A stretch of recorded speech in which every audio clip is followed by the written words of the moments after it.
Hello, my name is Maureen Bligh, a registered dietitian nutritionist. On this episode of Ask a Nutritionist, we will answer the question, what do dietitians eat for the holidays? People often wonder, what do dietitians eat? As nutrition experts, do they ever eat sweets? Do they eat high-fat, high-carbohydrate foods? What do dietitians eat for the holidays?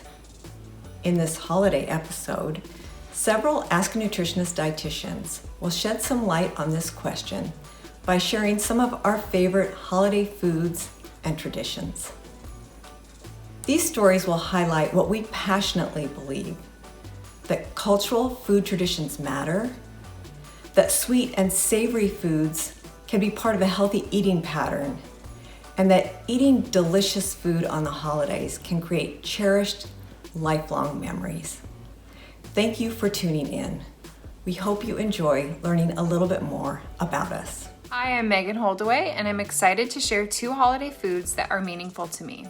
One is a family dish, and the other is a new tradition that I've begun with my two boys. I love family traditions that go back to childhood, but I also love creating new memories with my family and feel like it's a great way to introduce new foods and share meaningful experiences. First is a dish that is a staple on holiday mornings in my extended family. It's my grandma's ham and cheese souffle.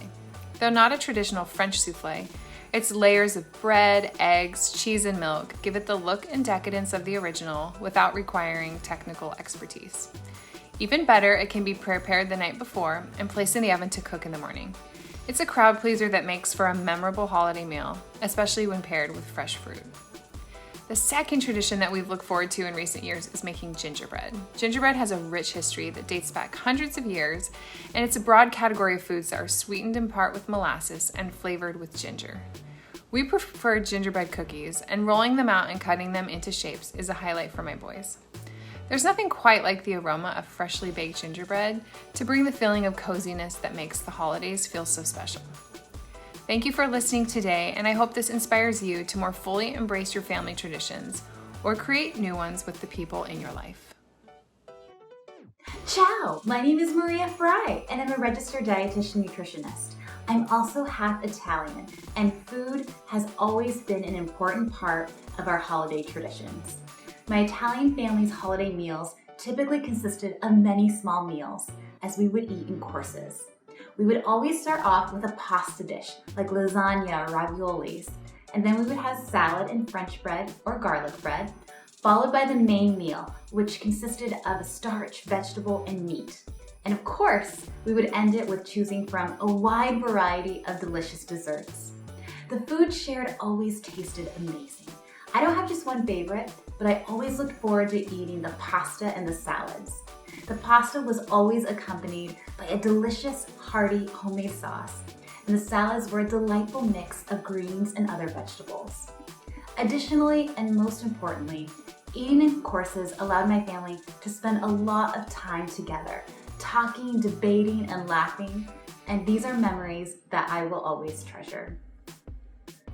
One constant in my holidays is trying to create a cozy and welcoming space for people to gather.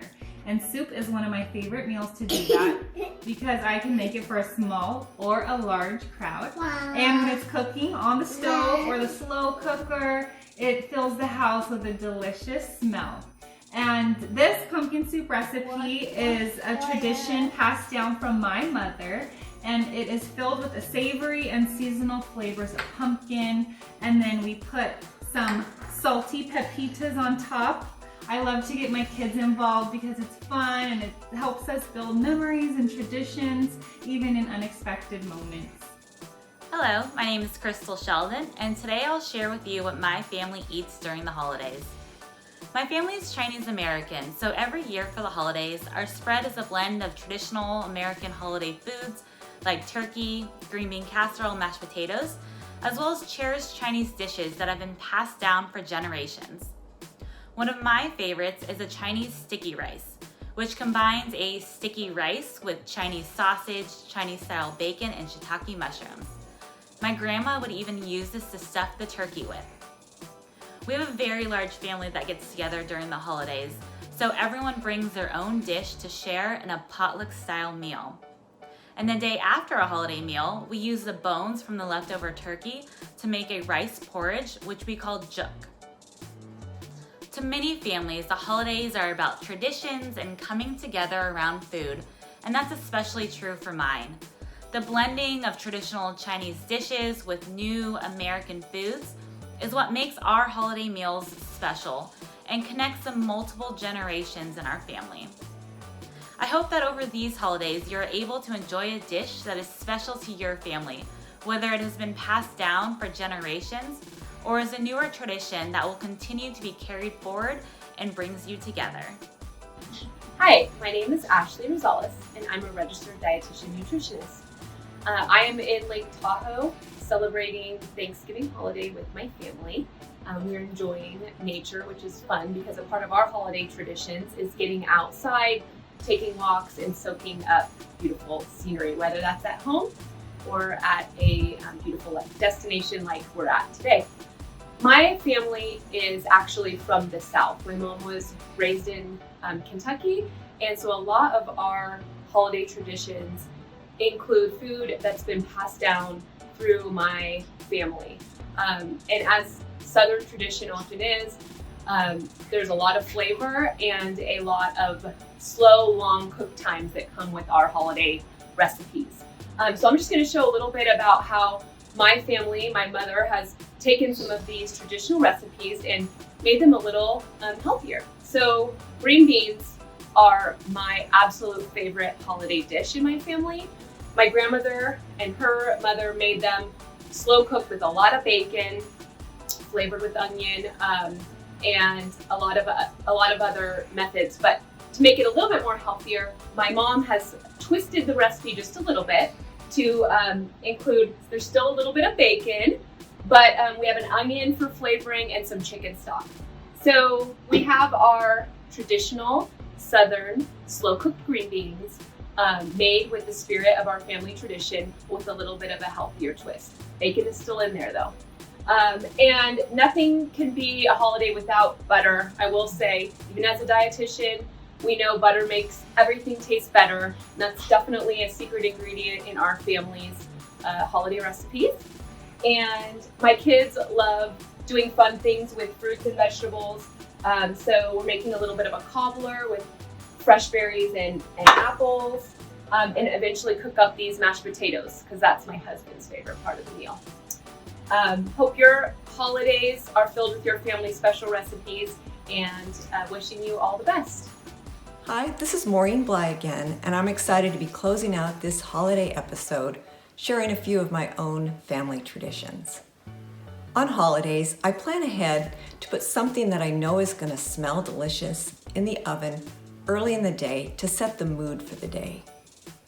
Though most of the day is spent inside cooking and watching football games, we do plan as a family to go outside and get a walk to get some exercise, not only because it feels good, but to justify the big meal we plan to eat later in the day.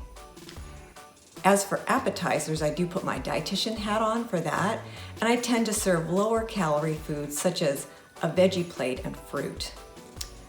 As for my own family traditions, my parents were raised in the Midwest, and I was raised on eating a lot of meat and potato meals. My mom made amazing gravy because she made it so often. When I was a young adult, I went to make gravy for the first time, and I just opened a cookbook and followed a recipe, and it was not good. So later, when I was home visiting my mom, I asked her how she made it, and of course she didn't have a recipe. In order to learn, I had to stand by her and watch what she did step by step until it looked just right. Now I'm proud to say that I can make really good gravy that my family very much enjoys. As you learn from the stories from our dietitians, cultural foods are an important part of the holidays, and learning food preparation techniques through the generations is an important part of our holidays, as I'm sure it's part of yours.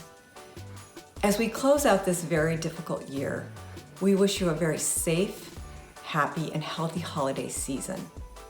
Please remember to follow the CDC guidelines to stay safe during this pandemic while enjoying food as part of your traditions.